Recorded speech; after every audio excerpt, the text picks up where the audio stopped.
show. And I'm Prince Chilaka.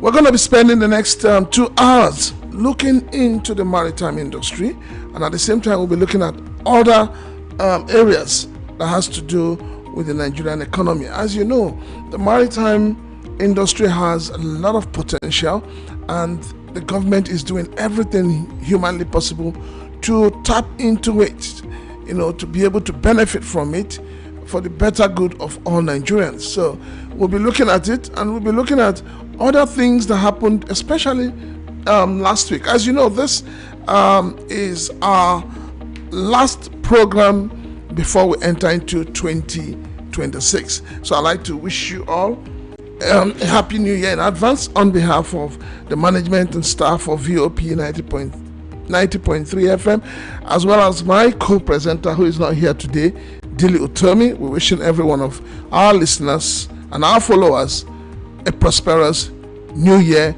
2026.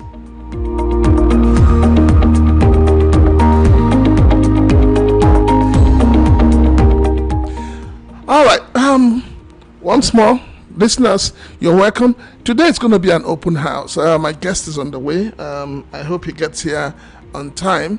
But at the same time, we would continue with our regular starting, which is looking at the events that happened throughout last week, and see what has happened, where we are, what improvements we've made as we run down into 2026, and to see what are the new things we would want to have in the new year.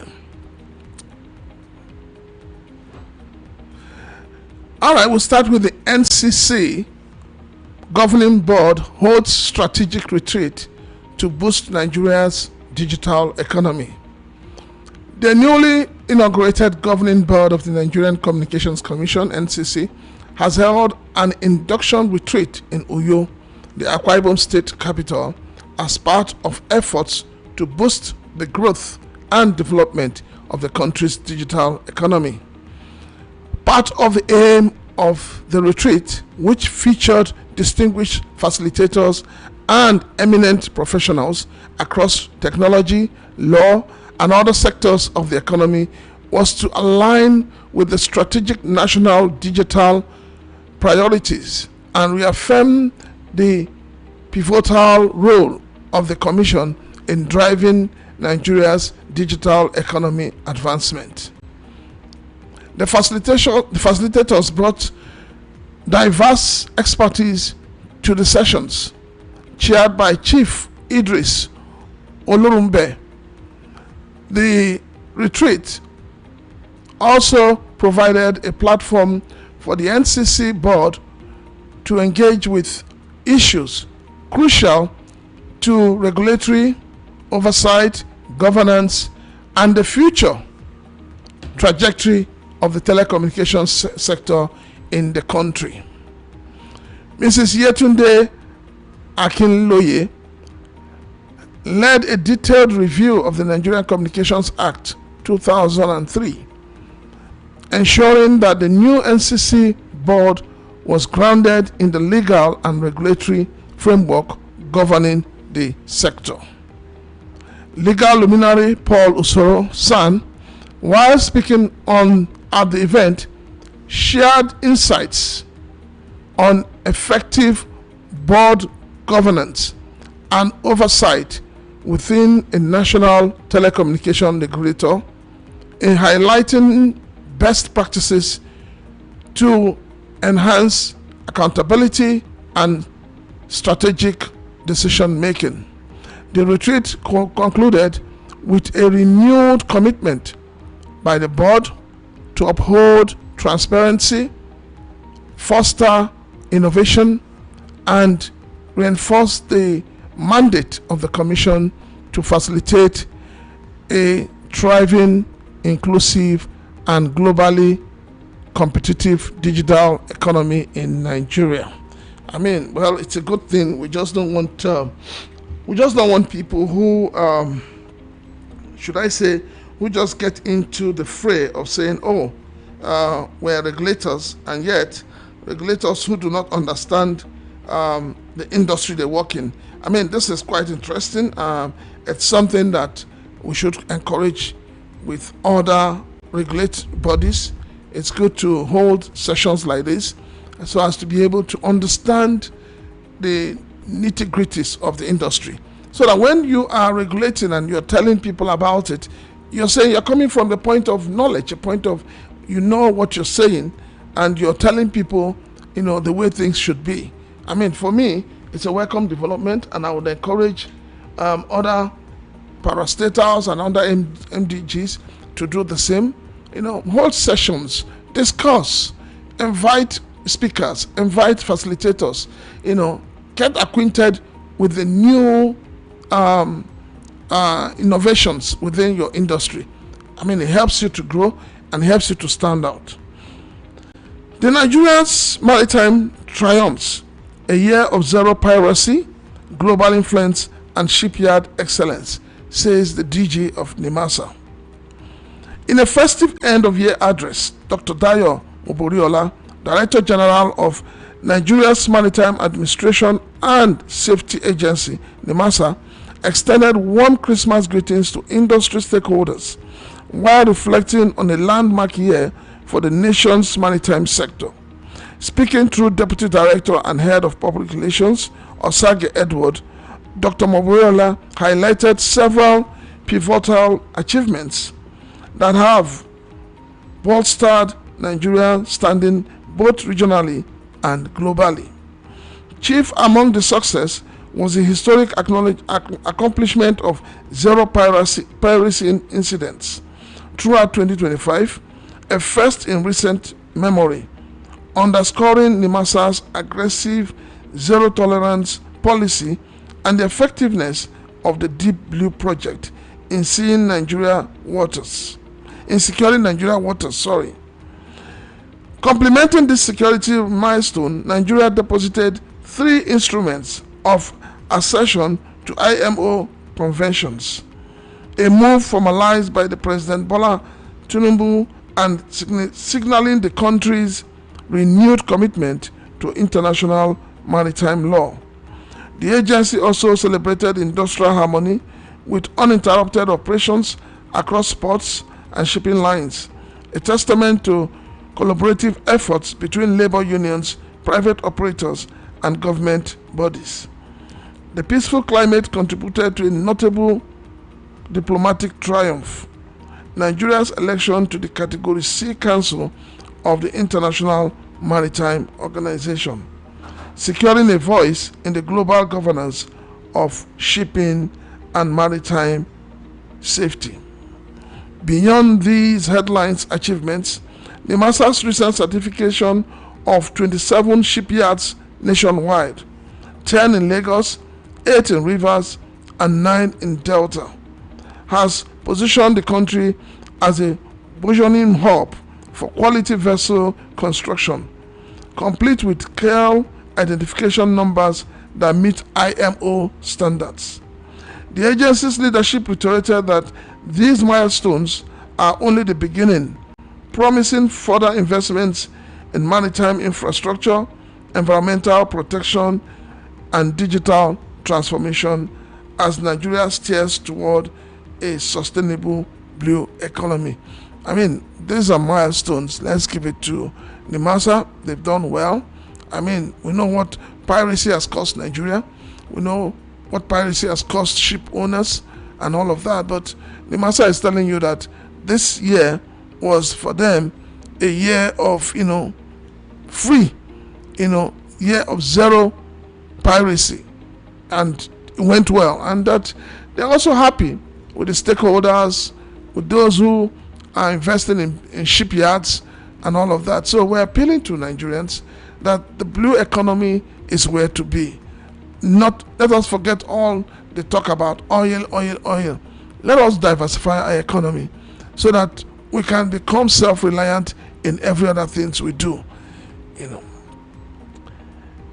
Herdsmen are going nowhere. They are part of us. Sheikh Gumi. Islamic cleric Sheikh Ahmed Gumi has urged Nigerians to seek peaceful coexistence with herdsmen, warning that turning them into enemies could worsen the country's security challenges. He made this known in a video that is currently making the rounds on various social media platforms. Gumi stated that herdsmen are an integral part of Nigerian society and should be regarded as neighbors rather than adversaries. He cautioned that hostility toward them could be exploited by real enemies to further destabilize communities. According to the cleric, unresolved tensions between communities and herders risk being manipulated by external or internal actors who thrive on conflict. He emphasized that learning to live together peacefully is crucial to preventing insecurity and protecting national unity. Herdsmen are going nowhere. They are part of us and we are part of them. We must learn to live together. They are our neighbors, so we should never allow them to be our enemies. And if by any mistake, by our actions, we turn them into enemies, then we are finished. Because our real enemies will use them against us. Because your real enemies will use your neighbors against you. This is something we decided to look at, because whatever affects insecurity, whatever affects the security of lives and properties of Nigerians, also affects the blue economy. It affects every sector of the Nigerian economy. If the way things are going, people are scared of going to the farms, people are scared of going to the markets, people are scared of going to the church, people are scared of going to the mosque. Do you think people will be importing things? Do you think that the imports will grow? It will not grow. But I think, I need to say this. I think Sheikh Gumi is talking as if he is not aware of the menace of this herdsmen. You cannot say you want to live with somebody as your neighbor, someone who comes to you, maims you, kills you, takes over your land, and you want to live in peace with that person. I don't understand where Sheikh Gumi is getting his ideology from. I am not a party to that, and I believe that a lot of people will not support that. You cannot force people to live together. You cannot force people to live in peace. Everybody wants peace. We all want to have peace in our lives or peace in our environment, but you cannot live in peace, destroy your livelihood, and if you want to stop them, you've turned into an enemy. What kind of preaching is that? What kind of message is that? I think it's high time the federal government calls Gumi to order. Ordinarily, they should arrest Gumi and sit him somewhere. The man has been saying a lot which he shouldn't be saying. And it is things like this that are inciting. Because when you begin to push your narrative down people's throat, you are going to create a big problem. Tinkan Island Port Customs exceed 1.5 trillion revenue target in 2025. The Tinkan Island Port Command has exceeded its 2025 revenue target, collecting 1.56 trillion and 551.8 billion above the assigned goal, according to Controller F.O. Onyeka, the command's area controller. This milestone reflects discipline, professionalism, and unwavering commitment to duty. Onyeka said at a press briefing in Lagos, "It is the outcome of deliberate reforms, improved processes, and collective responsibility." The port's performance is crucial to Nigeria's economy, given its role as a hub for bulk cargo, general merchandise, and used vehicle imports. Revenue collected from these imports contribute directly to government funding and national development programs. By streamlining alerts, improving internal coordination, and addressing operational inefficiencies, Tinkan Port reduced clearance delays while ensuring all government revenue due was collected. Stakeholders, including importers, licensed custom agents, terminal operators, and shipping companies, praised the port for balancing enforcement with facilitation. We sustained regular engagement with traders, to create an enabling environment for legitimate trade, says the controller of Tinkan, Onyeka. Now, I mean, this is good news. It shows that the government can actually make more money from the ports and the blue economy, as it is said. But then, a lot of people also have criticized this. They're not criticizing it that by saying that, oh no, it is wrong. No, they are criticizing it by saying that the government is not balancing the way it is managing the ports. For instance, in Lagos, you have 3 commands other than Lekki. You have the Apapa command, you have the Tinkan command, and you have the KLT command. But as it appears, only Apapa and Tinkan seem to be, above board. They seem to be the ones enjoying all the largesse of government, all the support of government. I've always said, and I'll keep saying, that there is urgent need for the CG to look into the status of KLT. Do you want to scrap it, or do you want to retain it? I believe that the best thing to do is to retain it and to ensure that the other 2 mother ports, that's Apapa and Tinkan, at every point in time supply this command with the necessary boxes they need. Because you can't have a command where you have men and officers receiving salary, coming to work on a daily basis, but they can't function because Apapa and Tinkan are not supplying them with boxes. So I think that the government needs to balance it.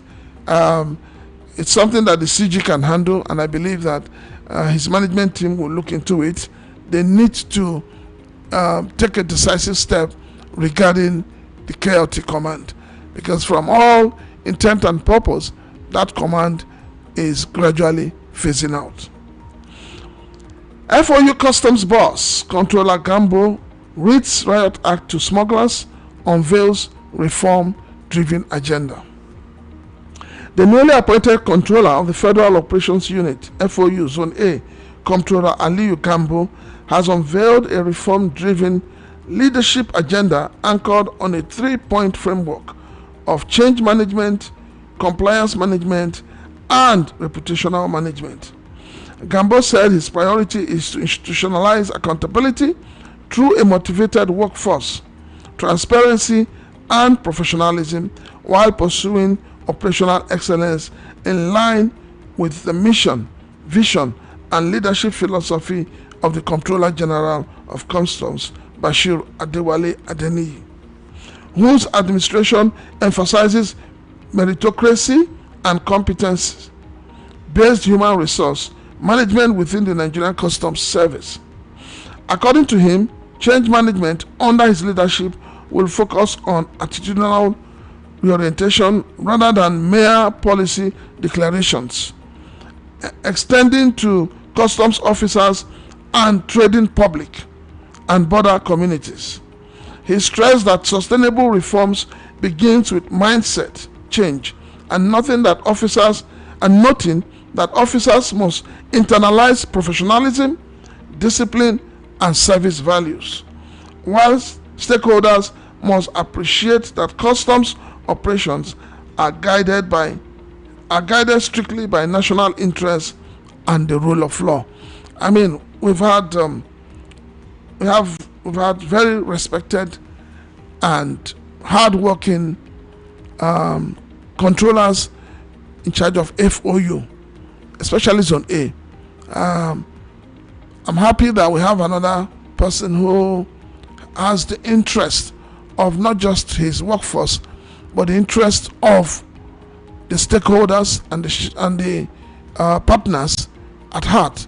I mean, talking about change, talking about internalizing the values of the customs motto. I'm talking about the fact that they want to relate more with the public. I mean, these are welcome developments, and we want to encourage everybody to support the new controller so that he can accomplish his vision and be able to take FOU to the next level.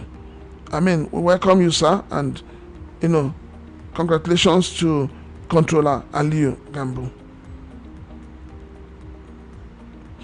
Outrage as many Nigerians spend Christmas in darkness. Many Nigerians across the country have spent this year's Christmas in darkness, following a nationwide decline in electricity supply.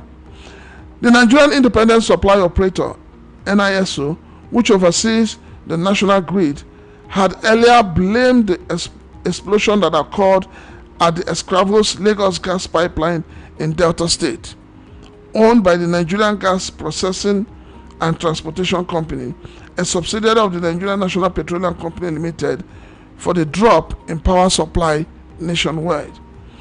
In an update last week, Wednesday night, NISO noted that the power supply would return to normalcy soon as the gas pipeline repair work by NGPTC is near completion. However, the power outage has persisted for the majority of Nigerians on Christmas Day.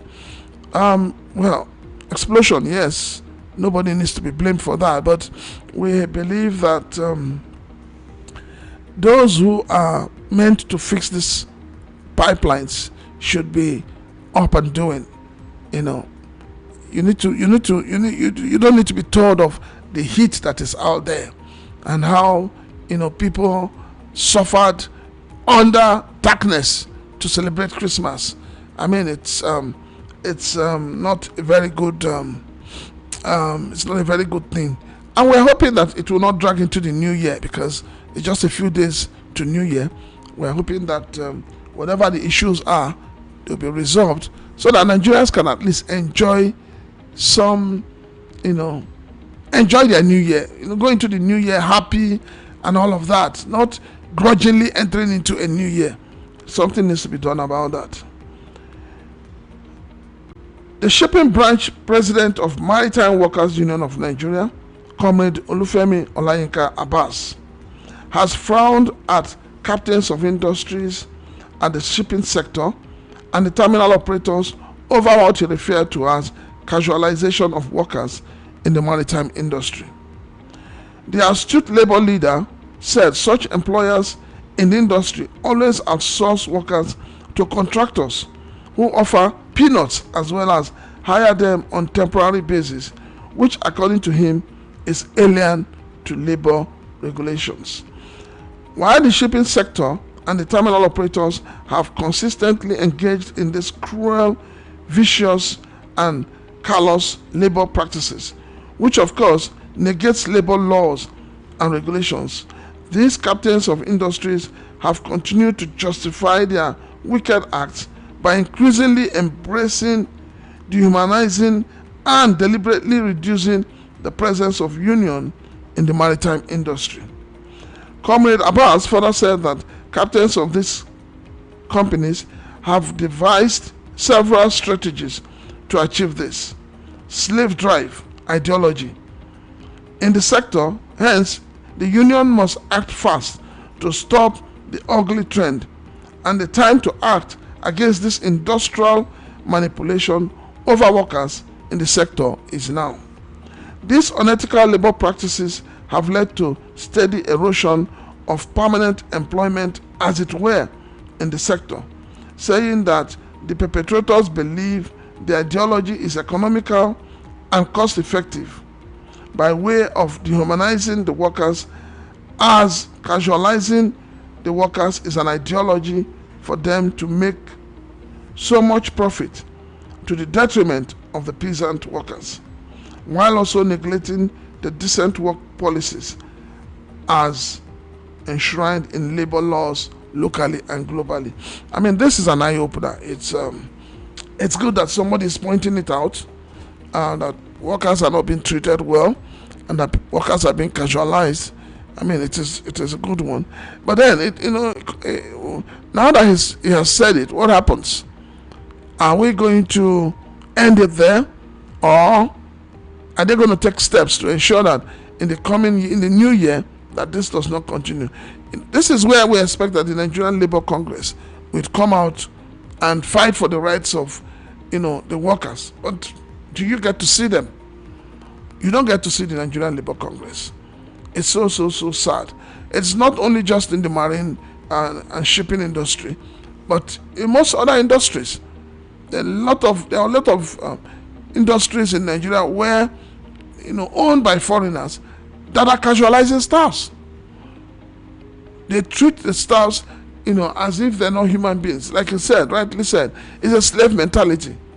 I have witnessed some workers standing under, the rain just because it wasn't time for them to resume. I mean, the gates are meant to be opened by 8. And then it started raining around 7:45. And rather than open the gate for these workers to go in, the gates were still left shut. And they were all in the rain until it got to 8 o'clock. So these are things that should not be encouraged in this country. And this is where we expect the Nigerian Labour Congress to be proactive, rather than going about organizing protests that is not adding value to those within their ranks. And also, it's really not proper that the Nigerian Labour Congress would close their eyes and allow industries not to have industrial workers not to have unions. I mean, this is uncalled for. I think it is high time that the Nigerian Labour Congress and civil societies come together and see how this matter can be resolved. We need to protect the dignity of Nigerian workers. U.S. military powerful strikes kill ISIS terrorists in Nigeria, says Trump. The United States President Donald Trump said Thursday he had ordered a deadly strike on Islamic State terrorists in Nigeria, whom he had accused of persecuting Christians in the African country. In a statement released on Truth Social midnight Thursday, Trump confirmed that the U.S., under his direction as Commander-in-Chief, conducted a powerful and deadly strike against ISIS-affiliated terrorists in northwest Nigeria. The full statement reads, "Tonight, at my direction as Commander-in-Chief, the United States launched a powerful and deadly strike against ISIS terrorist scum in the northwest Nigeria, who have been targeting and viciously killing primarily innocent Christians at levels not seen for many years and even centuries. I have previously warned these terrorists that if they do not stop the slaughtering of Christians, there will be hell to pay. And tonight there was. The Department of War executed numerous perfect strikes, as only the United States is capable of doing, under my leadership. Our country will not allow radical Islamic terrorism to prosper." And as we know, the federal government has also come up to say that this airstrike, was carried out jointly. That the federal government gave the nod, federal government approved it, and that the federal government worked hand in hand with the American government. I mean, we've been saying that there is need for the government to secure the lands, for the government to take over every part of this country and secure it. I mean, that is what is enshrined in the 1999 Constitution. The government is meant to protect the lives and properties of the Nigerian people, and that is why the Nigerian people are giving up their sovereignty to them.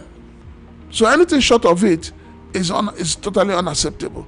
We're happy with this. We hope and pray that it will bring to an end, this whole madness of terrorists and non-state actors terrorizing the citizens. And at the same time, we're calling on the federal government.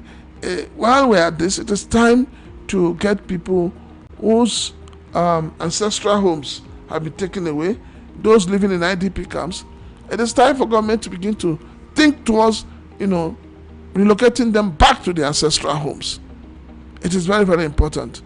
That should be part of, the process of healing and the process of securing the lives and properties of the Nigerian people. Tantita thwarts efforts of economic saboteurs as 4 suspected oil thieves nabbed in major crackdown. In a significant operation to combat economic sabotage in the Niger Delta, Tantita Security Services Nigeria Limited, a firm engaged in pipeline surveillance operations, has announced the trial of 4 suspects nabbed for their involvement in oil theft in the Niger Delta region. The arrest came after the interception of the vessel MT Thor, which was allegedly carrying illegally sourced petroleum products.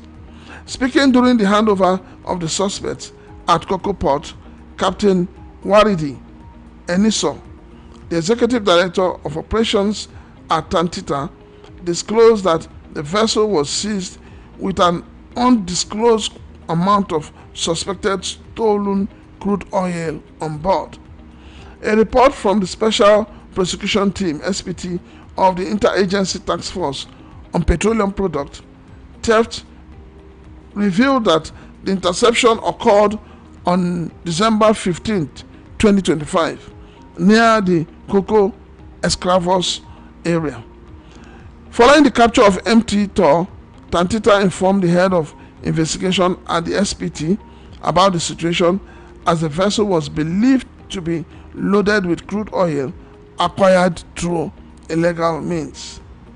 Interestingly, the vessel was reportedly escorted by officers from the police marine unit in Delta State, who claimed to be operating under instructions from the Force Intelligence Department in Abuja. You know why I think this is good news? I believe that we must, as Nigerians, do everything to secure, our source of wealth, our property, our God-given minerals. But I find it rather distasteful that a vessel that is said to have, stolen our crude oil is being escorted by police officers. It doesn't speak well at all. If you know that in the last 1 month or so, the Marine Police, even in Lagos and elsewhere, they've been on the spotlight. In Lagos, they've been accused of, illegally stopping containers that have been cleared from the ports and all of that. So now we're hearing that they are also escorting a vessel containing, carrying illegally acquired crude oil. While we try these 4 people, while the news is that 4 people have been tried, we need to get to the root of it. We need to know who made the call from Abuja. We need to know who are these officers of the Marine Police that were escorting this vessel. So that when we want to curb corruption, let us not curb it in the air. Let us curb it to the root. And so that's why I'm saying that there is need for us to know who are these police officers that were escorting this vessel, and who gave them the order, like they said, that they were taking instructions from the Force Intelligence Department in Abuja. So the IG of police needs to tell Nigerians who is responsible for this, because that's the only way we can curb corruption. That's the only way we can curb corruption. Inside Tiger Base, Nigeria's police death camp, new report exposes torture, killings, and impunity in Owerri. A searing new human rights report delivered to Amnesty International has thrown the spotlight back on the controversial Tiger Base unit of the Nigerian police force, alleging systemic torture, extrajudicial executions, enforced disappearances, and extortion at the notorious detention facility in Owerri. The findings were launched by the Coalition Against Police Tiger Base Impunity, a powerful alliance of civil society actors, including Amnesty International Nigeria, Take It Back, Lawyers Without Borders, Youth Rights Campaign, and over 2 million activists nationwide dedicated to ending police brutality in Nigeria. The report paints Tiger Base officially the Anti-Kidnapping Squad, AKS, of the Imo State Police with former detainees, families of the missing, court records, and coroner reports. Suspects held at Tiger Base are routinely subjected to hanging, starvation, beatings, shootings, and mock executions during interrogation. Extortion of families for release, sometimes demanding sums between 200,000 and 20 million. Detention incommunicado with relatives kept in the dark about detainees' whereabouts. The report alleges that at least 200 deaths and disappearances have been linked to the unit between 2021 and 2025, including cases where officers allegedly ignored court orders and blocked autopsies. I mean, this Tiger Base, as it is called in a way, has been in the spotlight. And the stories coming out is not palatable to the ears. It doesn't speak well of the Nigerian police. It does not speak well of the Nigerian police at all. I personally would have thought that with what we experienced during the NSAS, that the Nigerian police would have learned their lesson. That those who call themselves security personnel would have learned their lessons in dealing with the public. If you arrest somebody as a suspect, he is not convicted until a competent law court convicts the person. So why don't you treat the person with respect? Why treat the person like a criminal? So these are things I think that our legislators should look into. The National Assembly should look into it. The treatment meted out to suspects in police custody, it needs to be looked into. And the IG of police needs to do more with his men. Nigeria is not a banana republic where anything goes. No, Nigeria is a country, we have laws governing this country. And there's a way people who are arrested as suspects should be treated. Even a convict still has his rights. So why would we not turn a police base into a killing squad? Into where people walk in with their two legs and they never walk out. This is a serious indictment on the Nigerian police. And I'm calling out on the IG of police. Please look into this issue so that it does not snowball into something else. Catastrophic diesel tanker explosion. 2 lives lost as LASMA intervention prevents perilous diesel scooping. The Lagos State Traffic Management Authority, LASMA, announces with profound regret a fatal and distressing tanker explosion involving a mock truck conveying diesel, which occurred in the early hours of Thursday at the Auto Ijaniki axis in the vicinity of the Lagos State University of Education, LASUED, inward Agbara along the Badagry Expressway. Preliminary findings from security investigations indicates that the unfortunate incident was precipitated by excessive speed as the tanker driver reportedly lost control of the vehicle while attempting to overtake another road user. The vehicle subsequently crashed and erupted into a raging inferno, tragically trapping and claiming the lives of the driver and an adult female occupant. In a further demonstration of vigilance and unwavering commitment to public safety, LASMA operatives prevented members of the public who had converged on the scene with assorted containers from scooping the spilled diesel, an extreme hazardous act capable of triggering further explosions and avoidable fatalities. This timely intervention effectively averted a potential escalation of the tragedy prior to the arrival of other emergencies and security agencies. Well, this is first of all, let me give a thumb up to LASMA. They've done so well. They've done so well. That's my guest. They've done so well, so I give a thumbs up to them. I hope that we need to learn. We need to learn in the sense that if there's an accident, this is something that you just find out that people, rather than providing first aid or attending to those who were involved, everybody is busy with their camera, trying to get a video shot and all of that. But I would say this to people who have formed a habit of scooping petrol or diesel, once a tanker collapses. You are exposing yourself to risk.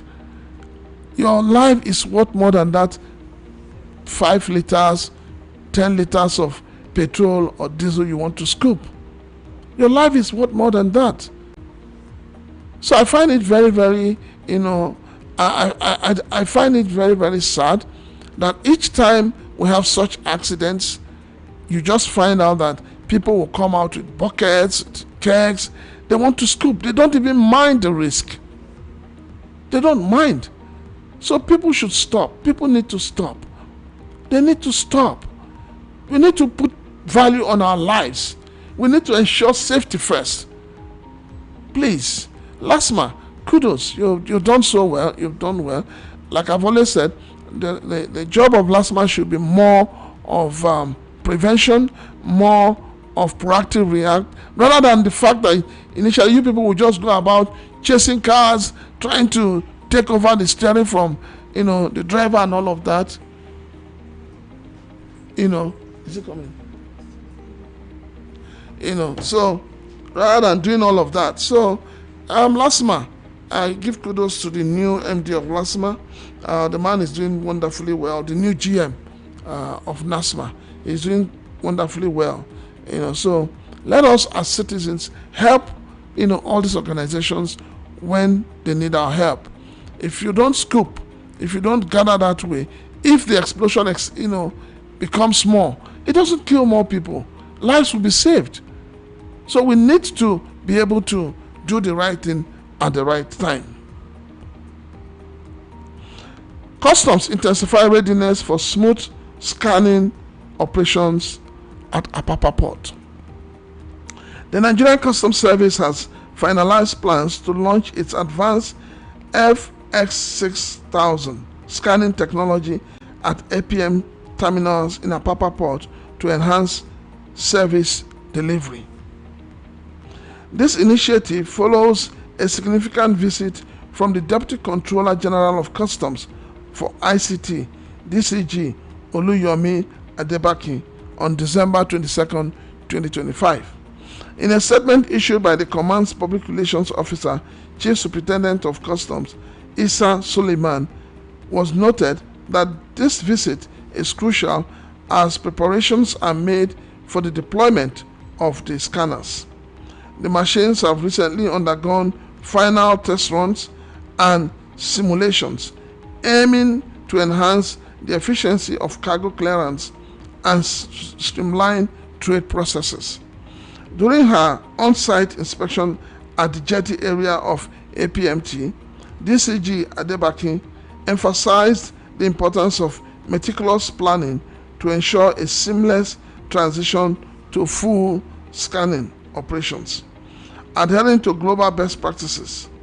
The purpose of this inspection is to guarantee that our preparations align with international standards, allowing for a smooth implementation of the FX6000 scanning machines. We know that customs, the DG of Customs, Adewale, is a man of innovations, too many innovations. And then these innovations are working. The BOW is beginning to settle down, as we can see. The one shop is beginning to settle down, So now they're talking about scanning, and I hear that they will scan about is it 200 containers in an hour or so. So we're hoping that these innovations would not hamper free trade. It will not hamper the time, that these things get to, containers get to be cleared. The whole essence why these innovations are coming in is to reduce the time, from when the containers arrive and when they are cleared. The whole idea is to ensure that those who have goods, those importers, the stakeholders, do not pay so much demurrage on their goods. I mean, it's a welcome development. Kudos to customs. We pray and hope that it will all get better.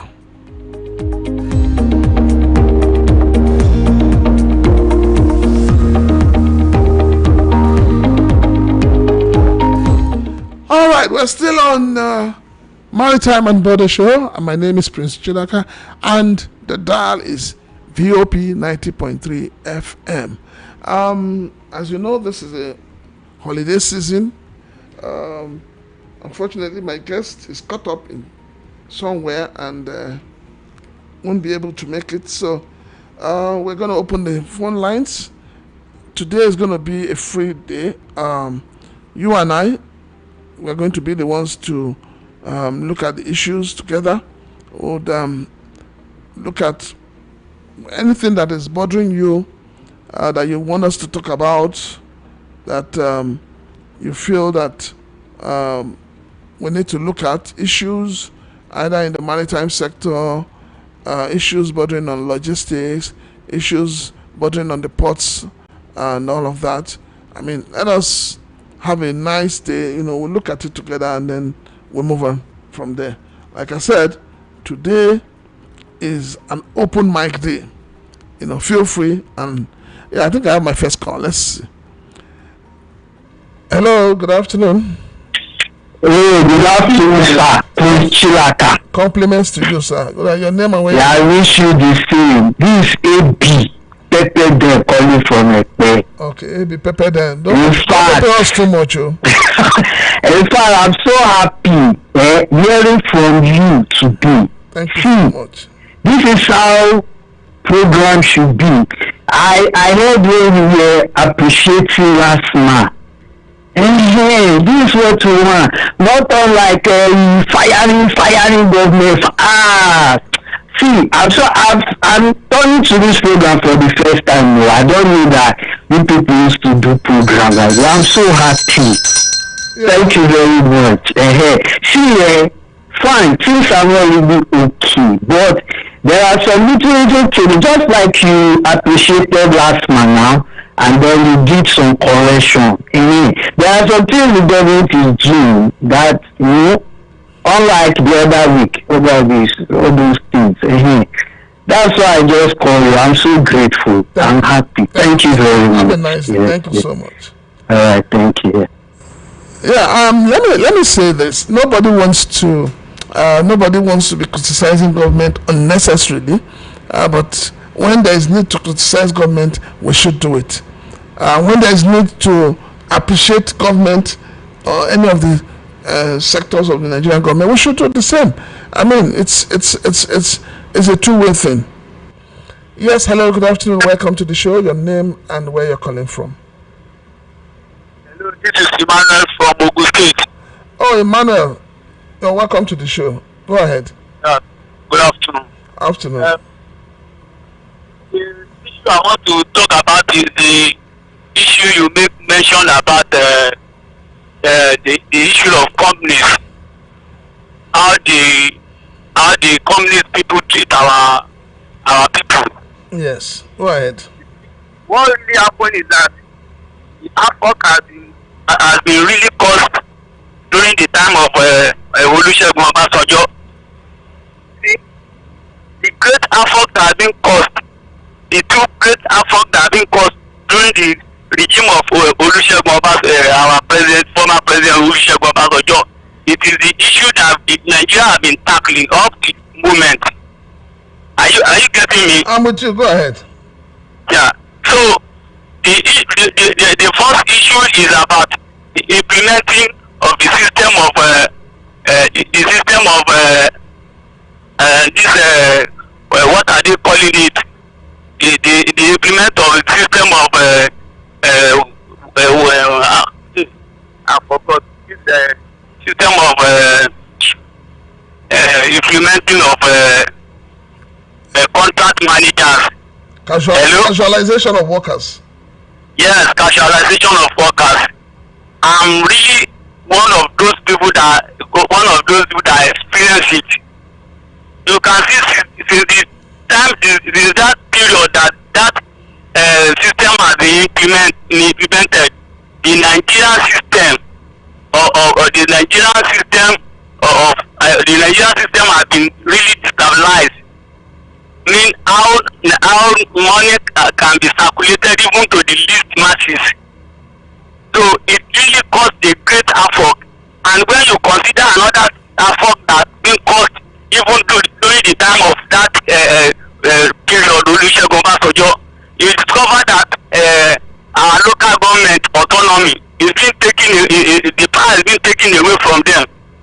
So those two things, it has been a great effort that has been caused even during the period of Olusegun Obasanjo, and it is many efforts that have been caused him, but that too has been obvious, and it has been the things that Nigeria has been battling, the battle that Nigeria has been facing even up since then up to this moment, unless it's being resolved.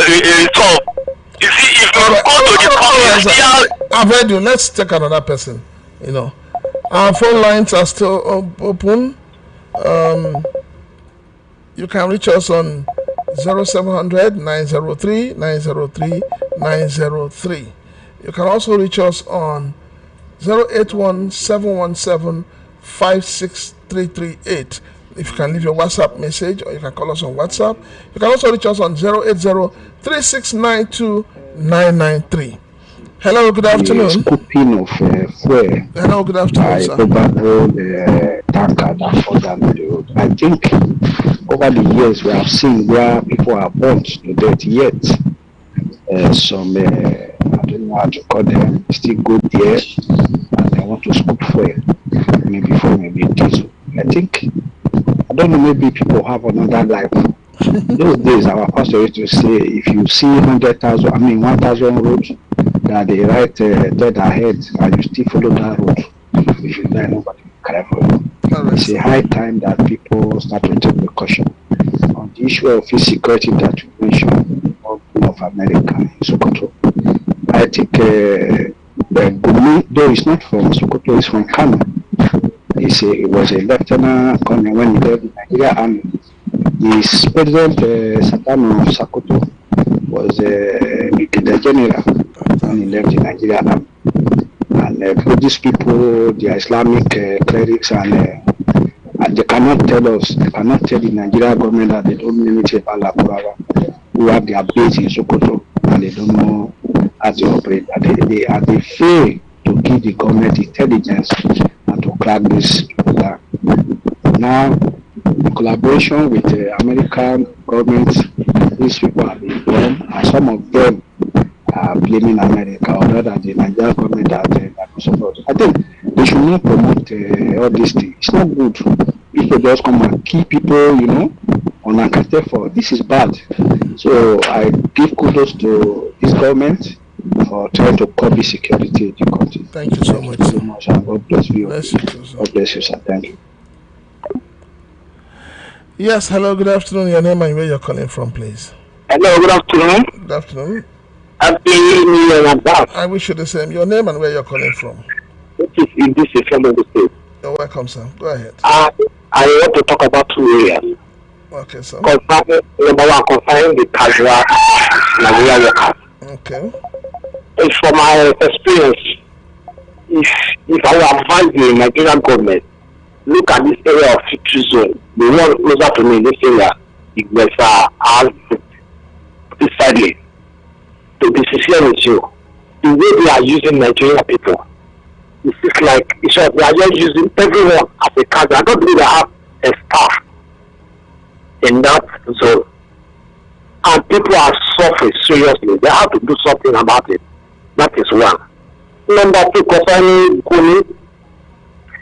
Gumi, the only thing I look at it is he is working with the government because he bring idea of to get idea from people to help us from Turkey, China, Pakistan, and the rest. As you can see today, like I think that was yesterday news, the Nigerian federal government have already asked for Turkey to help for assistance. So when you look at that area, you find that these guys are working hand to hand. How can a woman be the biggest suggestion of being a neighbor to a killer? Person that come and destroy, person that come and kill, and then you be saying it's your children, it's your neighbor, it's your friend. When you think about it, you find out that yes, this government, if I will doubt them, this government is a part of this killing of a thing. Thank you. Thank you, sir. All right, sir. All right. Hello. Good afternoon. Your name, where you're calling from, please. Hello. Can you turn the Good volume off your afternoon. radio? Yeah, good afternoon. Go ahead. Additional Wasiu is my name. I'm calling from Ikorodu. Go ahead, sir. You see, on this issue of Gumi, I'm a Muslim, and I'm in full support of America to kill all these criminals who are killing Nigerian innocents. I'm in 100% support. Even some part of my state, in Kwara State, these guys have go there, maim and killing people. I'm in full support. They should start anywhere these criminals are, they should kill all of them.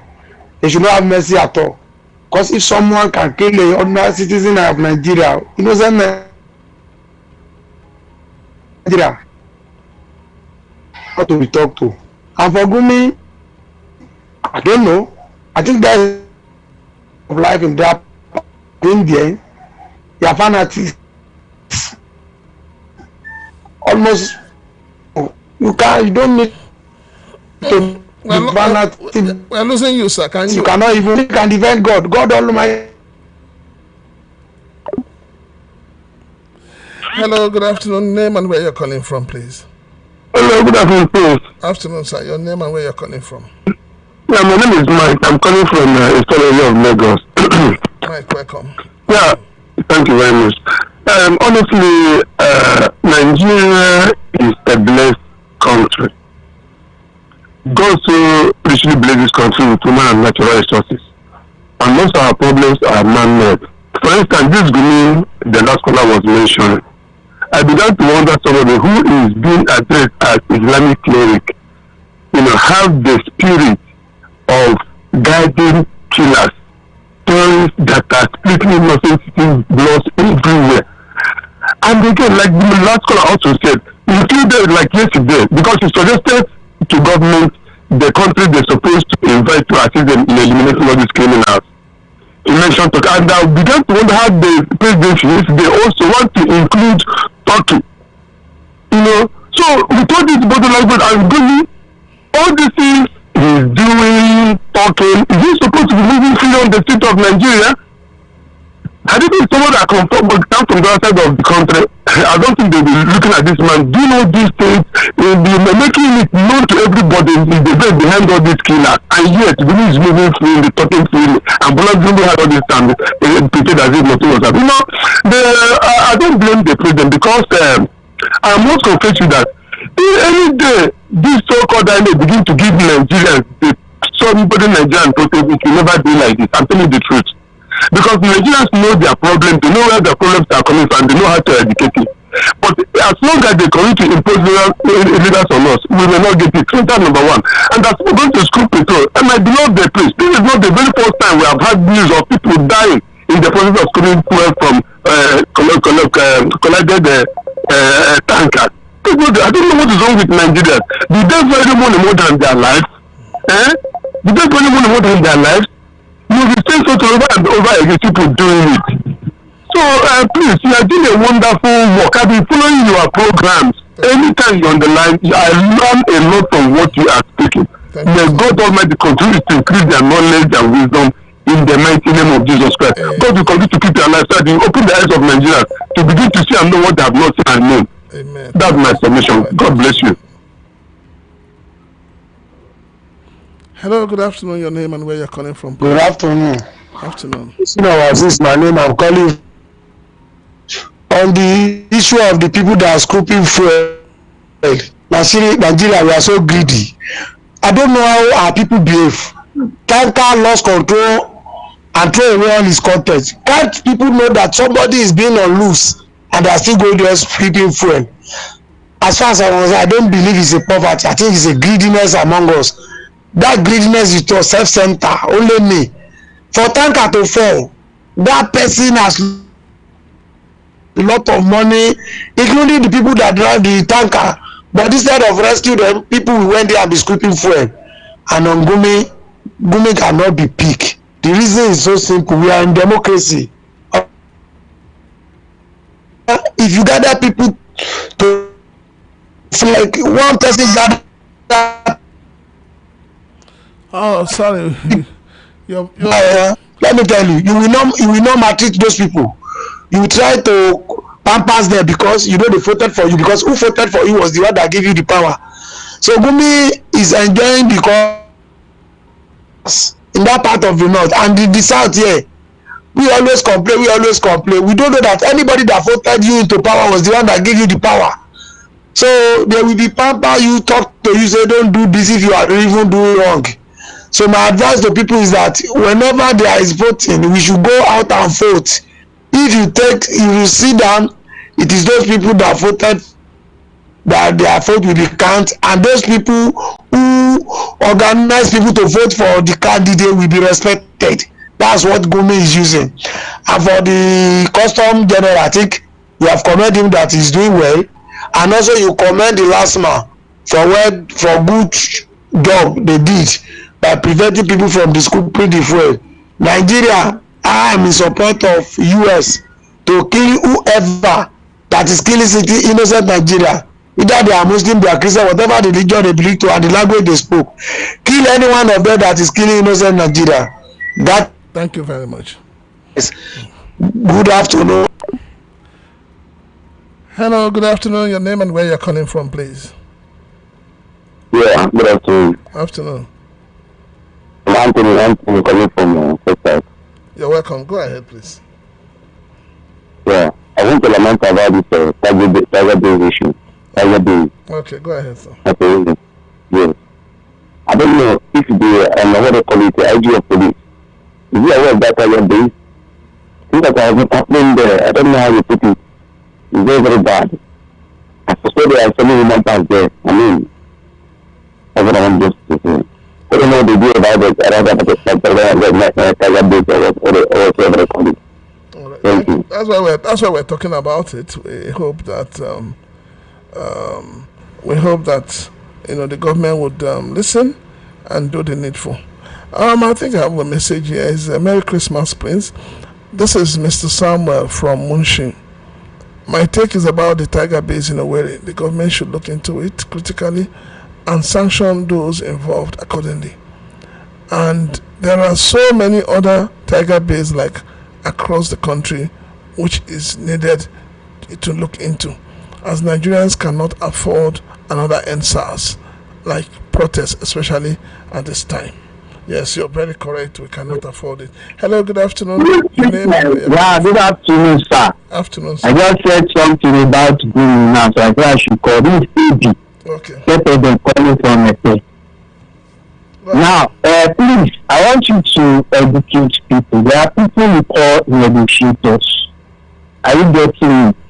Their work is very, very controversial. It's like that with them. So people should not see me as a sponsor. You know, as a negotiator, we will be little sympathetic to vote. Not even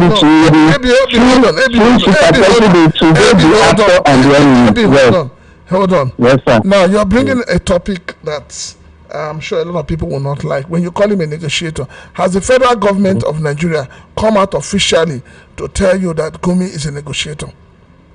Yeah, I think that's his work. It's a negotiator. Has it been appointed officially by federal government? That is they don't need to. So no, if he has not been appointed, he has no right to dictate to government on how, or to tell the people how to deal. You see, let me tell you, you are in Ikorodu. If somebody comes to Ikorodu now, and he's been living with you for 5 years, and then he wakes up one morning and he decides to, use knife on your child, how will you react? No, let me say something. See, negotiators. Okay, wait, you have said that he has not been. We already knew. Everybody knew. No, I don't know. If it's not an official by government, if it's not recognized by law, I do not know him as a negotiator. That's what everybody is saying. No, it is what you say. Not as everybody. Okay. It is what you just. It's your own right, within your right, to say he's a negotiator. But in the eyes of Nigerians, the law does not recognize him as a negotiator. So what is his work? Whatever he's doing it on his own. It's more like a philanthropic work, not government appointed. I don't know about that, but what I think he's a negotiator. So, as a negotiator, you can't be picked. That's his work. You need to be sympathetic to the enemy and also sympathetic to the government. So that's what negotiators do. So that's what I want you to educate us on that now. People should stop saying they should arrest him. No. Why people are calling for his arrest is that his utterances is becoming very toxic. Yes.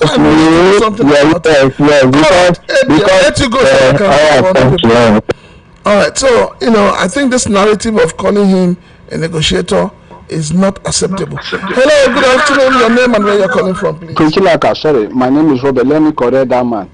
This Gumi was traveling to, I think, Saudi Arabia for a Hajj, and the Saudi Arabia people, they stopped him. Why was he stopped? Saudi Arabia is the home of Islam, right? Why was he stopped now? And if the government want to resort to Turkey, this same Gumi was saying if Nigeria want to seek foreign help, they should consult Turkey. You mentioned another country, I think China. And Pakistan. Since you know that America and Israel have already put hand on this thing, Gumi should not be the one suggesting to government who they should consult. You understand? No Gumi will be negotiating. Will be going to terrorists. He said the government official follow him there. If had it been, in substances show that this man, I don't want to say it's a terrorist, but if I say so, I don't know if there's any difference. Honestly, if we have a right, no problem. Thank you so much. Let me attend to other people. Hello, good afternoon. Your name and where you're calling from, please. Hello, this is coming from a place. Okay, go ahead. I want to bless you. God bless you. We need to correct people to know their stand. I like the way you correct this AD, because if I know one man in my village, the guy was armed robber and then his chief. Anytime they hold any armed robber to kill, he will be the one to come out to say, please just leave him, hand over to the police. You don't have to kill him, you have to big law to your hands. One year, that man went to highway armed robber and then he was caught. We now find out he's the chief armed robber. So for all share, I mean, even the way he's standing, we understand it very well. We understand it. You know, we have the privilege as well. If you have the privilege, we cannot see. God bless you. Bless you. Have a nice day, sir. So, I see that everybody is focusing on Gumi. Okay. Hello, good afternoon. Your name and where you're calling from, please. Hello, good afternoon, sir. Afternoon. Your name and where you're calling from. I'm calling from Jibo. My name is Andrew, sir. Andrew, you're welcome. Please go ahead. Oh, we lost him. Andrew, you can call back. We're still here. So we've all been talking about Gumi, talking about Nigeria. The reason why everybody's talking about this thing is because we love this country. We love Nigeria. We're Nigerians. We have no other country. And that's why we keep talking about, asking that we have good leadership, we have good infrastructures, we have everything we need. Hello, good afternoon. Your name and where you're calling from, please. Hello, good afternoon, sir. Afternoon, sir. You know the bomb blast at the Your name, sir. Christmas Your name, Eve. sir. I am Mr. Remigius. Okay, Mr. Remigius. Where are you calling from? I'm calling from Ota. All right, go ahead, sir. You know the bomb blast at midnight? Okay, I'm hearing you. You know, the bomb blast was at the mosque. Mm-hmm. You know, they are arranging themselves to go to where the churches are before that thing explode in their house. So some people said they are bombing the mosque, but to me, personally, and it's a reality, that is where they are composing themselves before they would go for the operation. Unfortunately, the thing explodes. So going outside, Gumi is supposed to be arrested without minding who he is. Is he above Nigeria? I don't know whether Tinubu is afraid of him. Nigerians, we are not afraid of him. Myself personally, I'm not afraid of him. If Gumi is not arrested, before God and man who created heaven and earth, I can expose myself before any human being, and I will blaster the whole world. That is me. Thank you. Thank you. Very interesting. How do you blast that? All right, I have a message here. It says, Mr. Nwadibia from Lagos. He says, my brother, the LASMA lied. The accident in Ijaniki happened closer to my house, and it started around 3 a.m. LASMA was not even around. Nobody wanted to scoop fuel. Well, that's your own narrative, So, but whatever it is, LASMA have done a good job. Hello, good afternoon. Your name and where you're calling from, please. Hello, my brother. Good afternoon. Afternoon. My name is MT, calling from Okota. You're welcome, sir. Go ahead, sir. Okay. I don't know whether you see every call you speak in the radio. Why did this lady start talking as if it cannot be? People are dying in local area. Gumi is defending them. Gumi is speaking for them. Gumi is interpreting for them. This man came and said Gumi is a negotiator. Sometimes he has been talking all the time. What they say is on every stage. I don't know what that means. What they say every stage. Any Edo man can never support anything that I don't do. These guys come in the radio, start talking about it, start talking about other people. What is the problem? All right. Before people are dying. Calm down. I thank you. Calm down. Let me explain something to you. Are you there? I'm here. No, we don't have anybody's number stored on our system. So the numbers are picked at random as they come. And moreover, he's entitled to his opinion. You are entitled to yours. You know. His opinion is not even that. He's talking out of the book entirely. That boy is insane. I'm telling you. I'm a good man. But that guy, anything you must say is anyway. So we'll blast out. Thank you. Thank you, sir. Have a number. AB has become a thorn in the flesh to a lot of people. Yes. Hello, good afternoon. Your name and where you're calling from, please. Yeah, my name is James Agassi. I'm calling from Maritime. Please, Chilaka, I greet you. Happy Christmas and New Year in advance. I greet you, sir. Yeah. Please, I want to say something about Gumi. You can't tell me that people in the government don't know anything about Gumi. Why they don't want, for my own understanding, why they don't want to arrest Gumi? Because when they arrest Gumi will vomit, and many of them will be involved. That's why they don't want to arrest Gumi, because Gumi has gone beyond, like Gumi has to be arrested. You can't tell me all the whole, since during Boko Haram, he's the negotiator, he's doing everything, he's criticizing the government not to kill Boko Haram, or not to arrest Boko Haram, to go and negotiate with Boko Haram. You can't tell me the government don't know anything about Gumi, that they cannot arrest him. Many people are in the jail now, not even Porter, not even have what he has done in Nigeria, and Gumi is still outside there, so speaking against not to arrest Boko Haram. So Nigeria should go, government should go and arrest Gumi if their hand is clean by knowing Gumi. That's number one. Number two, forget propaganda about all this Boko Haram or Muslim propaganda. That's bomb they say that he bombed in mosque. There's nothing. It's God. It's America to know that even them they are bombing them, and who is bombing them? It's the same Muslim people.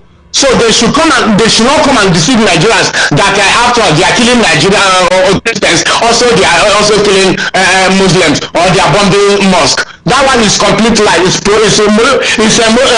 religion propaganda. We know about all these things. Nothing like that happen. Even if it's happened, they do it for Americans not to attack them or not to attack Boko Haram.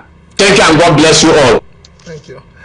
I think we all need to be patient with ourselves. We all need to understand that everybody has a right to their opinion, and we shouldn't ask people not to express themselves. This is terrestrial. This is radio.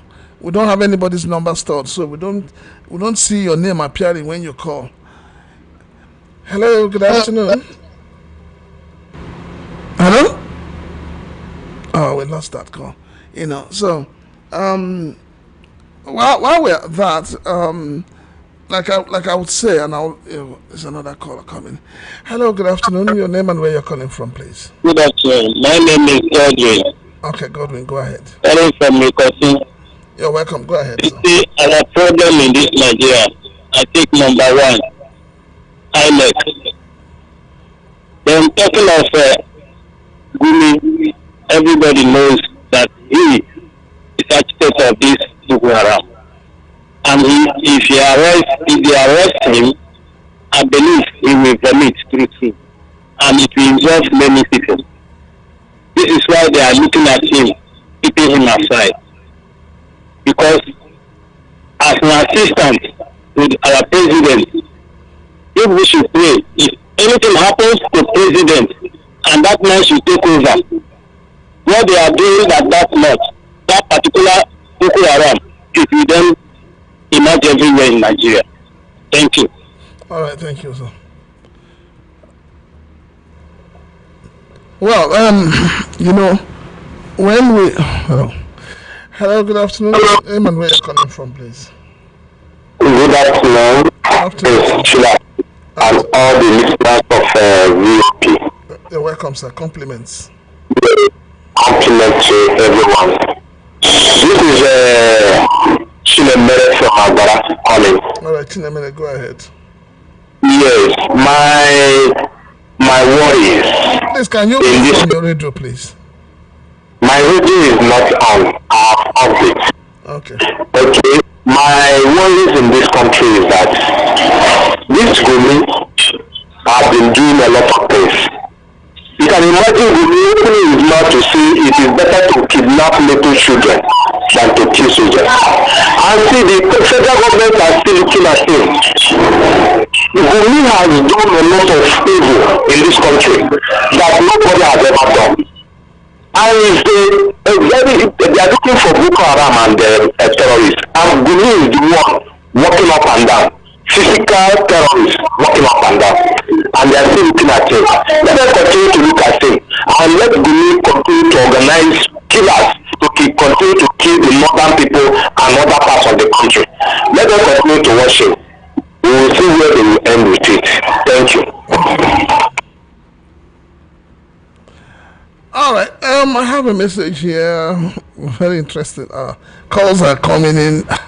Hello, good afternoon. Your name and where you're calling from, please. Hello, good afternoon, from Chilaka. Afternoon, sir.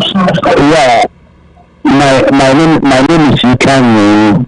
Oh, welcome. So I'm calling from Rajawi State. Let's move from the radio. Okay, thank you. So what I'm trying to say about that of Gumi. In fact, if he's a racist, I call him, but I'm sorry if he's very harsh.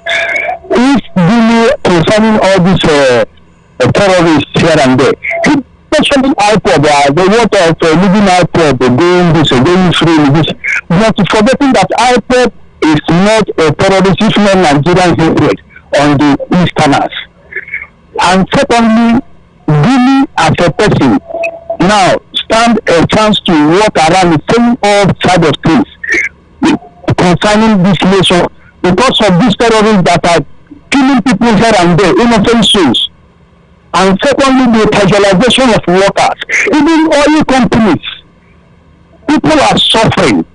Or even oil, I will not mention any, but if you go around to see how people are suffering, even in oil companies, where the money flows, you see people there, even if you see them, you can't believe that they are working there.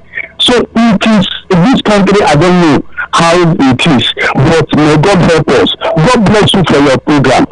Thank you so much. Thank you, sir.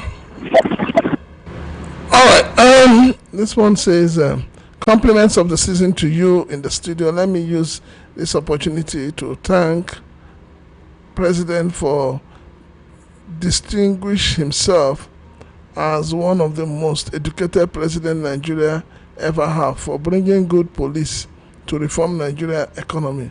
People always resist change. Policies such as remove of subsidy on petrol and on forex, and now tax reform law, is a welcome development. And the people that against the law are tax evaders. The law should start by January next year. From Additional Wasiu in Ikorodu. Okay. I mean, it's your views. We respect your views. You know. Hello. Good afternoon. Your name and where you're calling from, please. Good afternoon, sir. Good afternoon. This is Kenny from here. Okay. Go ahead, sir. So I want to say something concerning this that we are talking about. I want to ask this himself, what position is in government and what ideas against government, federal government of Nigeria, and it cannot be arrested for all this stuff happening. I'm listening to you. I say this giving of a person, what is his position in Nigerian government and what authority does he have in Nigerian government and cannot be arrested? Well, you're asking me. There's a musician that says, if you ask me, now who I go ask? Everyone, what I'm asking you, you know the problem of whatever. It's really originated from the north, not from east, neither west or south. It's from the north. And I feel that maybe federal government is afraid of better government and where I'm the members there. I cannot be able to say, do this thing, this I want to do, I want you to do. And I'm the head of country. Well, you know, you're asking questions that none of us can answer, but we hope that government officials that are listening would attend to it. Thank you so much. God bless you. God bless you, sir. Bless you too. All right, so you know, yes, truth be told, people are not happy. Nigerians are not happy. And why are people not happy? People are not happy because they feel that, you know, somebody is taking their rights, is, you know, killing them and all of that, and depriving them of their fundamental human rights. You know, hello, good afternoon. Hello, good afternoon. Afternoon, sir. Mr. Chilaka. Yes, sir. Your name and where? I wish you the same, sir. Happy New Year in advance. Amen. Wishing you the same. Yes, I want to make a statement about this Gumi issue. He was talking about a herdsman something. I could remember this herdsman years ago in the 60s when we love Hausas a lot. We love them so much that when we see them with their cow, we even get them to stay. That is, I'm from the Niger Delta. We welcome them, give them food, give them everything. And then our relationship with them was so beautiful. And that was the same system too they brought. So during the Nigerian Civil War, before the Nigerian Civil War, some people came again, they say Chinese people want to overtake Nigeria. They didn't say Isibo. And it was later on that we come and realize that these people, they are not, they are just bringing Nigerian, jamming Nigerian together to cause trouble in this country.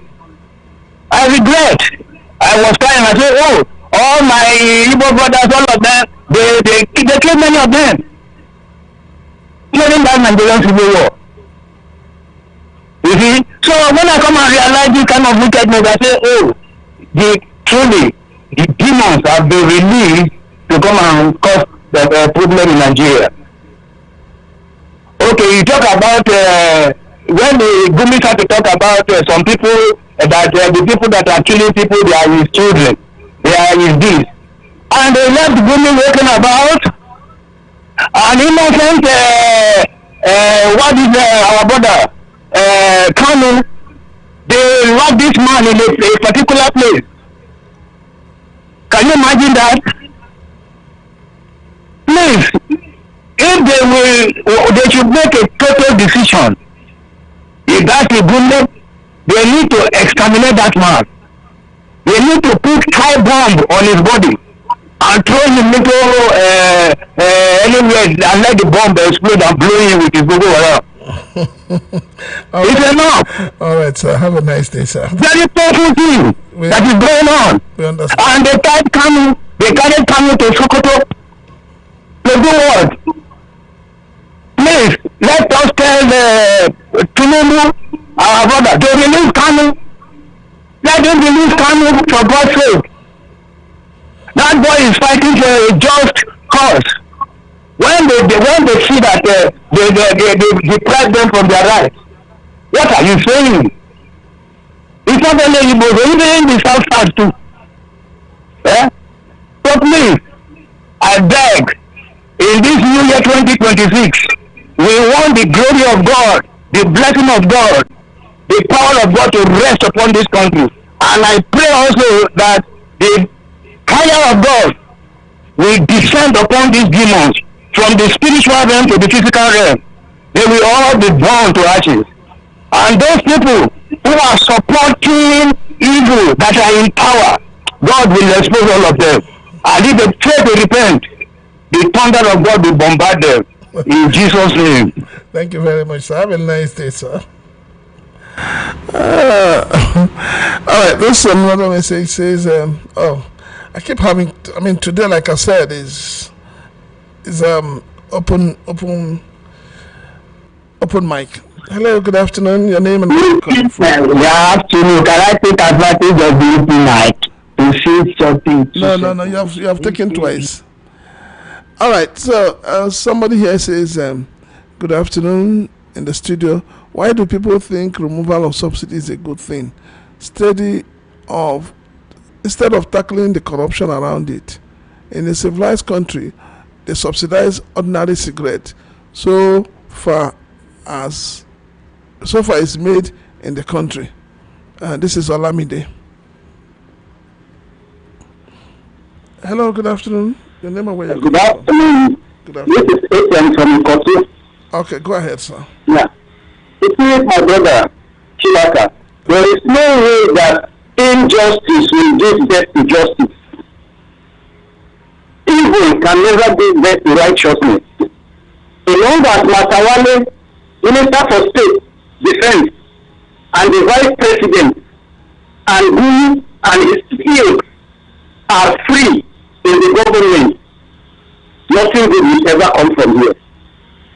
We have heard orders from above that 30 minutes, 1 hour before invasion, they will order the soldiers to vacate their beat before invasion. Who are responsible for this kind of orders?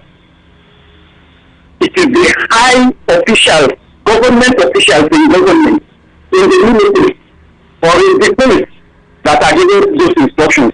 So Matawale should be removed from that position, prosecuted. He should be investigated. Google should be arrested. Thank you. Thank you, sir.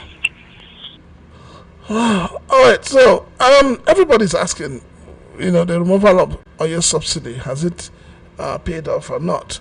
Obviously, we all know that the removal of oil subsidy, our government has not been able to give account to Nigerians the savings that came from it, and all the promises that came with fuel subsidy removal. We haven't seen it. We heard that the funds were to be channeled to infrastructure and all of that. But we haven't seen it. So we're hoping that the government will do the needful as time progresses and ensure that the promises they make to the people, the campaign promises they make, they must learn to keep it. Hello, good afternoon. Your name and where you're calling from. Hello, my name is Odin. I'm calling from it. Okay. Please, you say it's an open mic because there is something that bothers me that I want to say. Go ahead. There is IDP camp in some part of the north. So I want to know those IDP camp, the people that in the IDP camp, they have village before. They are in a village before. They are in the bandits. Evicted them from the village. Are there anybody living in their village? Are there some people that are living in their village? Again, this IDP camp, have it become permanent of their village? Can they go back to their village? If there is some people living in their village, who are those people? That is what I want to know. If that place they are living as an IDP, because this morning I hear that they want to do borehole that worth of 3 million naira for them in one of the IDP in Nasarawa state. So that place has become their village, and I know that there are some people that occupy their village in a country that has sovereignty, that we are a sovereign nation in a country. Which country did this thing happen before in the whole world? That is what I want to know. Thank you. All right, thank you. Yeah, I mean, like you rightly said, this is the same question we've been asking. Who are the new occupants of the ancestral homes? And why is government not doing everything to ensure that people go back to the ancestral homes? It's a question that only the government can answer. It's a question. Hello, good afternoon. Your name and where you're calling from, please. Good afternoon, Mr. Chilaka. My name is Chilaka. Mr. Chilaka. I'm calling from Alabama. Okay, you're welcome, sir. You see, what I want to tell you about Kulu, he said that he don't want America to come into this insecurity matter because they are Christians. He wants talking China and other ones. Not quite 24 hours. Our president, although he consulted the consulted they say that they are having affairs with the talking. They are obeying you. So what for this? All right, we lost you. So as I was saying, the government owes it as a duty to all those who are in IDP camps. These are people who have ancestral homes. They just didn't come out from the sky. And government owes it as a point of duty to ensure that they help. They do everything humanly possible to take them back to their ancestral homes. Hello, good afternoon. Your name and where you're calling from. Good afternoon. Mr. Kamini. Okay. I am calling from Apuledia area. You're welcome, sir. Go ahead. Okay. About two people who have spoken on the points I really want to address. Honestly, trials. We are bothering ourselves by all this. I really don't know whether something will come out of it. You have repeatedly 2 times said that you cannot answer that question. Yes, I don't really blame you, because no one is you are not iron. The truth is that the people who we allowed to be our leaders are the people who set up this very criminal group. Whether Watawale or the one young man from somewhere in Lagos here was referring to as an agent. I have to tell Nigerians to rise up because I have never seen a nation where people will come and invade some part of their country and they close mouth. I want 100% of Nigerians who really know they are human beings and they breathe air. I want them to rise and talk. It is until it is like that that we will achieve anything. If it is one or two, me and you, calling this telephone line every day talking, nothing will happen. The people who cause this trouble are from head, from our president to governors to ministers to House of Assembly and Senate. I continually will be saying it. Whatever comes out of it, I will take it. They are criminals, we know it. They are agents. They are all corrupt. Whether we like it or not, the only way we'll achieve anything is that Nigerians will arise. When we arise, we say no. We stand our ground. I feel ashamed so much, highly ashamed to answer a Nigerian. Yes. All right, sir. I feel so much ashamed to answer a Nigerian. All right. Well, sorry about that. Sorry about that. The shame doesn't rub off on only you, but it rubs off on all Nigerians. The important thing is for every Nigerian to know that we have no other country but this, and that we must do everything humanly possible to defend it. When it comes to elections, people should not just vote when they give them small cash, give them little cups of rice, onions, and all of that. No, people should vote people with integrity, people with honor, people that can, give them good governance. It's a simple thing. That's the only way to take back your country. Hello, good afternoon. Your name and where you're calling from, please. My name is Louis John. Okay. I'm calling from Songota. All right, go ahead, sir. Please, I hear people they call, they say Nigeria should rise, Nigeria should rise. You get the time when we sit down. We rise now. We stand before now. I think we go protest, where they kill us. I think when we protest now, we go back and say they do people, and Hausa people, and Yoruba people go protest. Now we rise now. We never sit down before. Please, you still may not come to the make man say, and Nigeria should rise now. We don't sit down before. We stand before. That is what I want to contribute. All right. Bye-bye.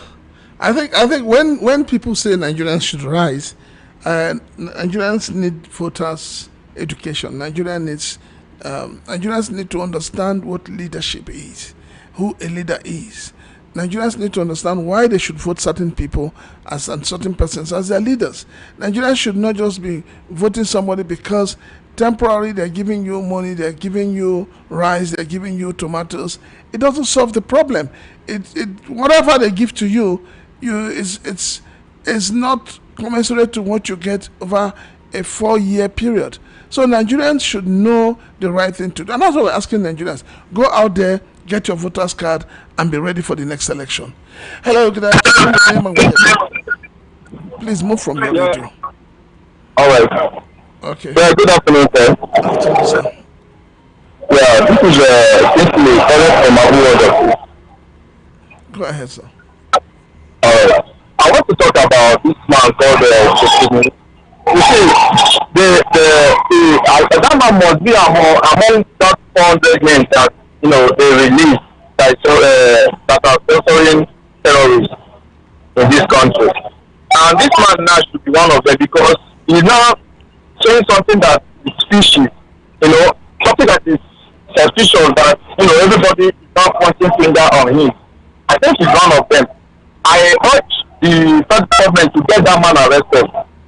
Honestly, from the look of things, if you trust what he has been saying, you see that man is true enemy of this country. So we don't need him. We don't need person like him here.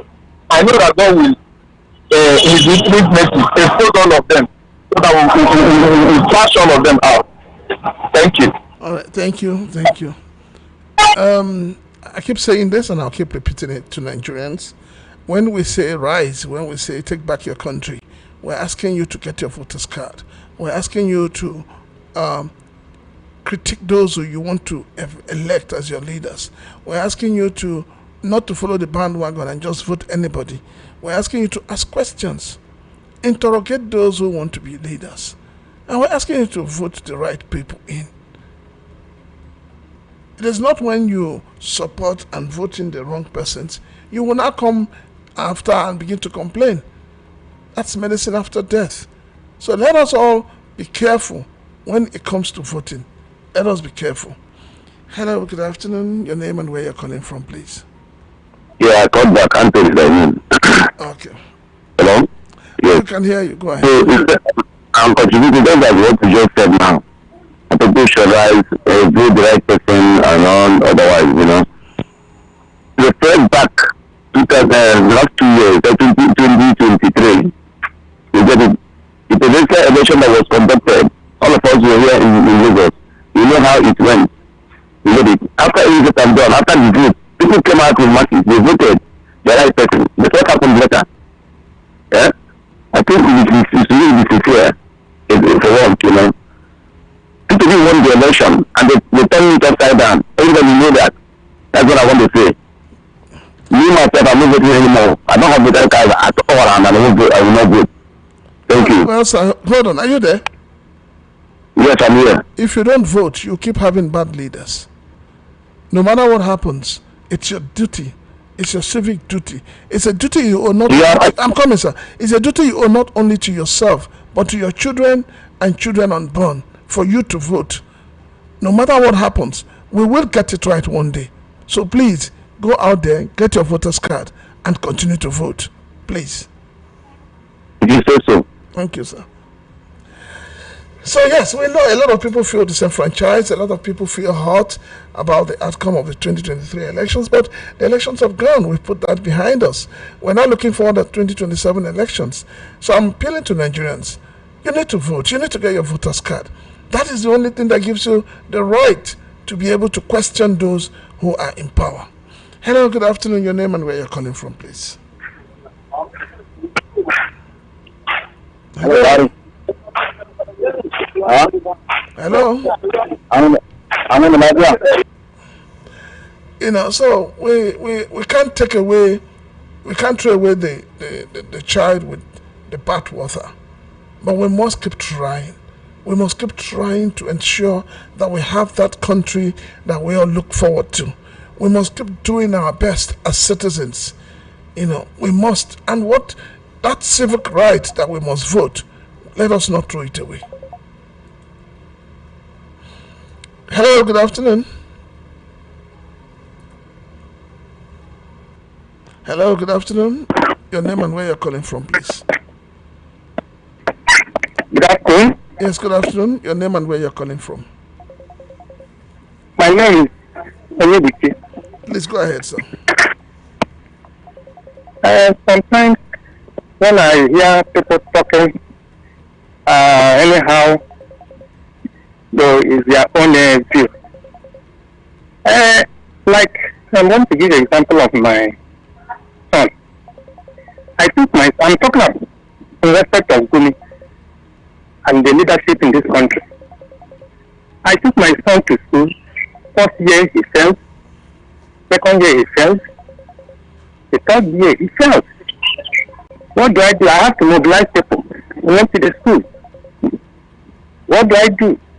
As someone of the principal, we discovered that the teacher in charge of my son's class is what we call Olodo. What do? We vote. They change the principal, both the principal and some teachers. That is what we're supposed to do in this country. We don't have a good leader. They are all Olodos. Please, let's run and change them. It's becoming unbearable. We are all suffering. The situation in the country is becoming unbearable. If I tell you what I'm passing through, you're taking me. No problem. Or you want me to come to the DOP and become a beggar? I will not do that. I'll continue to struggle, believing what God can do. All right. Thank you. Chilaka, you are doing a good work. God bless you. Thank you, sir. Hello, good afternoon. Your name and where you're calling from, please. Hello, good afternoon, Prince Chilaka. Afternoon, sir. Additional was my name. I'm calling from Ikorodu. Okay, okay. You see, on this 14th in the south we like to talk on radio. Let election come. The average people will be playing ball on the field, other people will sit down in their house. But in the north, just go and check whenever they want to vote in the north. Just ordinary chairmanship or ordinary house of rep replacement.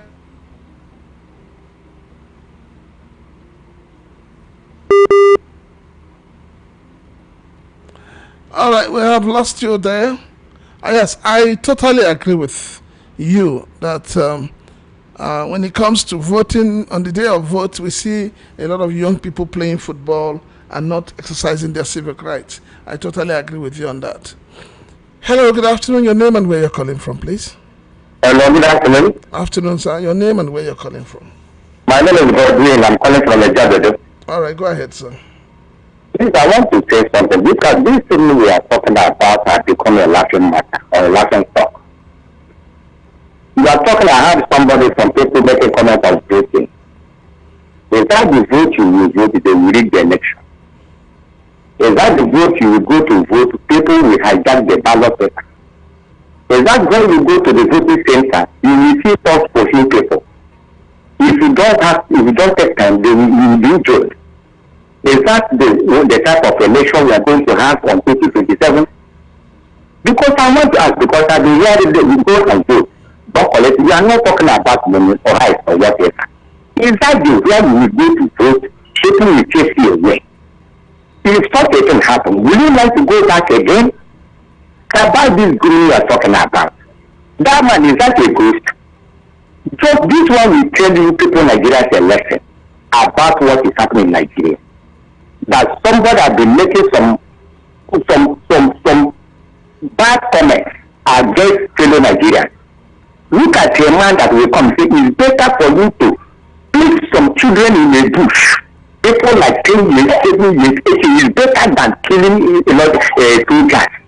Just want somebody that calls himself a human being, saying that when you pick some children from their school to bush, you can even make them there.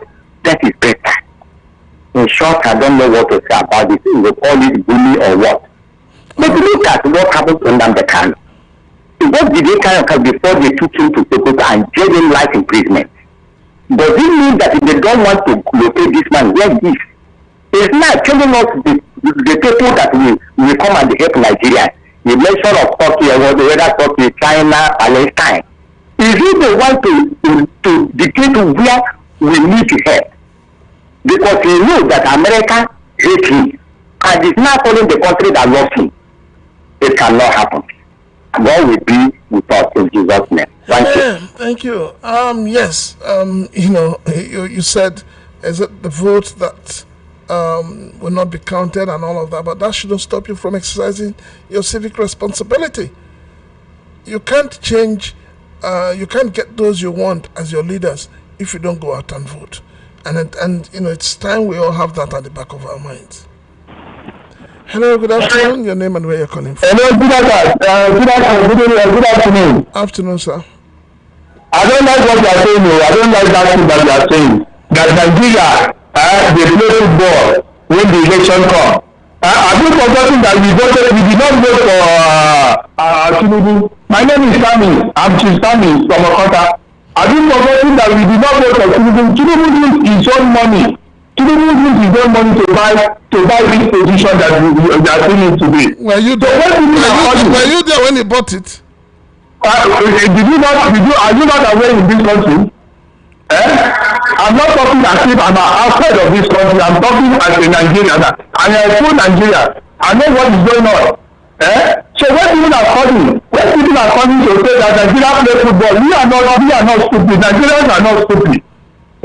We don't play football. We know who won this election. So when things are happening, please try to correct people that are saying that Nigeria need voting and go and play football. You are right. All right, sir. Let me also correct. Hold on, don't run. Let me also correct you. 2023 election, I monitored the election, and I can tell you authoritatively that I saw quite a number of young boys, rather than they don't even have voters card and they are above 18. So rather than coming out to vote, they were busy playing football. So it is not story. This is not hearsay. If you do a survey, go and find out. You will see. I have found out. Please don't condemn Nigerian Jews. We are not stupid. We know our right. All right. Don't condemn us. Have a nice day, sir. All right. All right, I have another message. It says, good afternoon once again. These leaders have all made covenants. They are something else. this is your message, man. Now you can go read that more, I beg. Hello, good afternoon. Your name and where you're calling from, please. Good afternoon, Prince Chilaka. Good afternoon, sir. My name is Oyema. Oh, welcome. Yeah. Actually, you can't generate that all Nigerians play football. We never said all Nigerians. You, I'm saying. Not all the we said some. But actually, we really vote by 2023. We come out massively. Even they shine more. They gave me money. I refused the money. How much is 1,000 they are giving me? Some of them are giving 2,000. I say I'm not collecting. I want to vote for my conscience. And I voted my conscience, and we won the election. And they go and rig the election. Didn't you hear the man say by himself? Truly say by himself that he cannot. He didn't owe anybody apology. That he got his way by himself. He didn't hear it, but he said it in Yoruba. He said it in English. You are not defending him as if you are there when he didn't say it. When you say defending him, I'm not defending him. No, you are defending him because when somebody said that Turumbu bought the position by himself, he said no, he's still there, but he said it by himself. Turumbu said it by himself. Thank you, my brother. Every Nigerians are not happy. We are angry. We are angry in this condition of Nigeria today. We are not happy. It's not that I'm not going. Despite that I voted and they rigged my election, I'm still going to vote again till we pursue them out. But many Nigerians are not happy. I have to tell you the truth, Prince. You are somebody I respect so much because you are analysis in radio on the VOP every time, every day. Not even because of this one you are anchoring. Other ones, I want to get you directly, but today is only my opportunity to get you. Thank you and God bless you. Please don't allow other people to get more angry. Bye-bye. Nigerians, how do we please Nigerians? How do we please Nigerians? A big question that is begging for an answer. How do we please Nigerians? All right. Hello, good afternoon. Your name and where you're calling from? Good afternoon. My name is Kenneth. All right. You're welcome. Where are you calling from, please? Okay, go ahead. Everybody stand for your food. Stand and defend your food.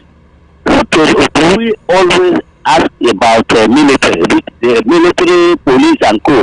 We roll out armor count, this, and when they see all those illegalities, they will look for other ways. Have we talked about that one? Or do you want every one of us to become a soldier or a trained soldier? That is why the area I want you to look into. All right, sir. No problem. We become soldiers now, so as to anything that happens, let it happen. Thank you. No problem. Thank you. All right. I know a lot of Nigerians are not happy because they feel that. Hello, good afternoon. Hello, good afternoon. Yeah, this is Max calling from Motion. All right, go ahead, sir. Yeah, you have addressed your issue, but people didn't understand clearly. Mostly in my area during time of vote, some of my neighbors, many on street, handing posts on street during time of vote, and those ones they will be sharing money, sharing food of the people who came there to vote. So what do they do? Do they do anything about it? Under us, we know that we will vote. We are still voting up to now. So people they should try to have little understanding. Never mean that not all of us are like that, but they should understand that some people are doing it. So how those one will stop? That's what they would think about. Not be putting aggressive that is like that. No problem. Thank you, sir. I dislike it. Okay, thank you. I think I'm just going to take one more call and then we'll call it a day. This seems to be my lucky caller for today. All right. Hello. Hello, good afternoon, VOP family. Good afternoon, your name and where you're calling from, sir. This is me. I am so happy. I've been trying for more than 3 months. I've been got it. I'm very, very happy. God bless you all. God bless you all. Please, my brother, I want to say something briefly so others can talk. Somebody, one Mr. Nation, just sent a message and said the president is the best we ever had. And as I don't remember, he removed subsidy. $84 billion. Where did the money go? He has gone to borrow money. The president told us that everything is all right, no borrowing. And the other man, also what is it, said we are having a shortfall of 30 trillion. That's our part. We are talking about so many things. And when you are offering this program, my dear brother, don't stand for the gift of anybody. Tinubu himself, one guy just called and said, Tinubu said nobody voted, but it was God who placed him there. I will not forget also what Francis Keyamo said when he said Buhari had the heart of a in his hand, and they led Nigeria to the problem where he had to. Now the is in the cell. For what he has not done anything wrong, because he was fighting for his people. Today, look at what is going on to the country. Please, I beg you in the name of God. I wish you happy Christmas and this thing. But I would really want people to take that. If it's possible for everybody to carry arms, I'm serious. All right, thank you. Radio station is not cut out for that. This is VOP 90.3. I mean, do you know what we do in VOP? We educate, we entertain, and we make you participate in whatever we do. We just don't bring you anything. Is it our news? Is it our programs? We just make you to participate. And that's the beauty of VOP. If you're not tuned on to VOP 90.3 FM, then you haven't started listening to radio. It has been the Maritime and Border Show, the last edition for the year 2025. I want to especially thank all my listeners and all those who have called in, and all the guests we've had here since this program started. We want to say a very big thank you to you. We want to say thank you to the chairman of VOP, Mr. Ifeanyi Nwubuike. We want to thank you for this platform, for allowing Nigerians to express themselves the best way they can. And as we look forward to the year 2026, this program is open for advert. You can reach us on all the numbers we've called out, and we will attend to you. Once more, it's been a lovely, lovely day spending time with you, listening to you, and for you to share in this program. My name is Prince Chilaka. I'm signing out.